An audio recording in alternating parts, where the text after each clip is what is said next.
कि हमारे बुजुर्गों ने हमें एक तमीज दी है कि निहायत नरम गुफ्तगू करना, अपनों के दरमियान जब रहना निहायत नरम गुफ्तगू करना, बाजू कुशादा रखना, आजीजी करना, जब भी मोमिनों के साथ रहे गुफ्तगू नरम, अखलाक तवाज़ो इनकिसारी के, ये हमारे बुजुर्गों ने तमीज दी।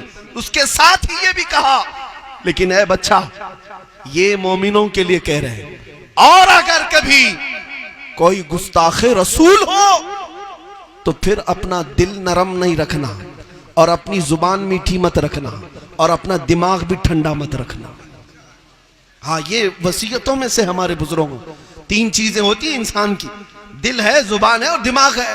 फरमाया गुस्ताखी हो जाए तो दिल भी ठंडा मत रखो, जुबान भी मीठी मत रखो और दिमाग भी ठंडा मत रखो। हाँ, इसलिए कि हम मोहब्बत करते हैं तो अल्लाह और उसके रसूल के लिए, और दुश्मनी भी करेंगे तो अल्लाह और उसके रसूल के लिए। अजीज़ान गिरामी वक़ार, अल्लाह तबारक व तआला कहने सुनने से ज्यादा अमल की तौफीक अता फरमाए। हिंदुस्तान के इन हालात पर मैं सिर्फ और सिर्फ इस मिंबर से ये ऐलान करना चाहूंगा कि इन गुस्ताखियों को अगर नहीं रोका जाएगा तो फिर हालात सख्त से सख्त हो सकते हैं और मुसलमानों में मौजूद वो चिंगारियां कभी भी शोला बन सकती हैं और यकीनन बनेंगी इंशाअल्लाह अज़ीज़। इसलिए कि ये बहुत सह चुके। मैं आज यहाँ पर तुम्हें भी वो दर्स दे करके जा रहा हूँ, ऐ मेरे अजीजों, खाना ना मिले सबर कर लो, पानी ना मिले सबर कर लो, बिजली ना आए सबर कर लेना, घर जायदाद विरासत में ना मिले सबर कर लो। दुनिया की हर नेमत पर तुम्हें सबर की तलकीन मैं कर सकता हूं, लेकिन मुस्तफा करीम की इज्जत की बात आए तो कोई कंप्रोमाइज नहीं किया जाएगा, इसलिए कि वो जाने ईमान है और जाने कायनात है, और अगर उस पिल्लर को हिलाओगे तो अजाब इलाही आ जाएगा। उस अजाब में हम सब गिरफ्तार हो जाएंगे, उस अजाब में हम सब गिरफ्तार हो जाएंगे। इसलिए उलमा की भी अब जिम्मेदारी बढ़ गई है कि कौम को बेखौफ और बेबाक होकर के बेदार करें। हालात का कुछ नहीं होना है, कुछ नहीं होगा। हालात हमारे लिए हर जमाने में इसी तरह रहे, बल्कि इससे ज्यादा खतरनाक रहे। 5 साल का मोदी आया है, दूसरे टर्म में आया है, लेकिन तुम्हें पता है अकबर बादशाह 48 साल तक था, 48 साल तक था, बगैर इलेक्शन के, बगैर वोटिंग के, और वो भी अखंड भारत का, ये छोटे इस मुल्क का नहीं, उसमें अफगानिस्तान तक की सरजमीन आती थी। वो अकबर बादशाह जब दीन इलाही की बात कर रहा था, ताकत के जोर पर मस्जिदों में मूर्तियां रखा रहा था और सीप बजाने की और नाकूस बजाने की हर जगह पर उसने हिदायत जारी कर दी थी।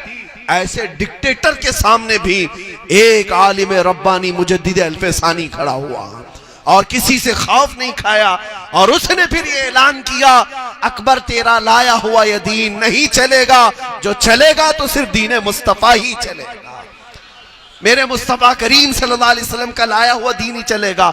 इस पादाश में उन्हें जेल भी भेजा गया, कई साल तक ग्वालियर की जेल काटे और फिर वापस वहां से रिहा होकर के भी आए।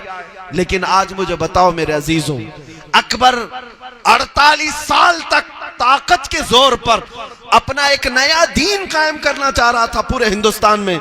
है वो दीन कहीं पर? बल्कि मैं तो समझता हूं दीन इलाही का नाम अब हमारे बच्चों को पता भी नहीं होगा। यानी जो अकबर का लाया हुआ दीन था वो पता भी नहीं, हिस्ट्री भी खत्म हो गई। अकबर की न कब्र मिली, मर गया मरदूद, मुर्तद होकर मरा, काफिर होकर मरा।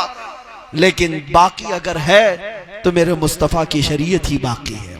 इसीलिए अल्लामा किफायत अली काफी ने कहा था कि सब फना हो जाएंगे काफी वो, लेकिन हश्र तक नाम हजरत का जुबानों पर सुखन रह जाएगा। कोई गुल बाकी रहेगा न चमन रह जाएगा, पर रसूलुल्लाह का दीन हसन रह जाएगा। इसीलिए अब डरो मत। 48 साल का डिक्टेटर जालिम जब इस दीन मुस्तफा को बदल नहीं सका तो 5 साल की बीजेपी आरएसएस क्या इसका उखाड़ लेगी, क्या खत्म कर लेगी, क्या खत्म कर सकेगी? मैं कहता हूं ये कुरान को बदलने निकले थे जो खुद बदल गए, चले गए। इनसे पहले इनके बड़े बड़े दादाओं ने भी कोशिशें की, हाँ किया, ऐसा नहीं है कि पहली बार है ये वाकया। इस जालिम कुत्ते को आज आप देख रहे हैं ना, ये तो आपके जमाने का अजूबा है, या आपके जमाने का दज्जाल है। हर जमाने में आते रहे, कोशिश करते रहे, लेकिन हो नहीं सका। क्या वो 26 हज़फ शुदा आयात का कुरान मिला आपको? किसी के पास आया? अरे उसके बीवी बच्चों के हाथ में भी नहीं आ सकेगा, खत्म हो जाएगा। अरब वालों ने कोशिश की थी बदलने की, या फिर उसमें से नक्स निकालने की, जो अहले जुबान थे। जानते हो कुरान कौन सी जुबान में उतरा है? अरबी जुबान में उतरा है। मुझे थोड़ा सा वक्त दें, बर्दाश्त फरमा ले, मैं आखिरी अपनी गुफ्तगू को खत्म करता हूं। ये आज जो बदलने की बात आई उस पर मैं ये बात कह जा रहा हूं। अरब में सारे लोग परेशान थे, कुरान बार बार चैलेंज कर रहा था कि अगर ये अल्लाह का कलाम नहीं है तो तुम भी इस तरह की 10 आयतें ले आओ, एक सूरा ले आओ, एक आयत ही लेके आओ, चंद आयतें लेकर के आओ। बार बार चैलेंज कर रहा है कुरान, और कोई लाने को तैयार नहीं। कुरान अरबी में उतरा, मक्का वालों की जुबान अरबी है, अरबी जुबान है, लेकिन जवाब नहीं ला पा रहे थे, परेशान हो गए।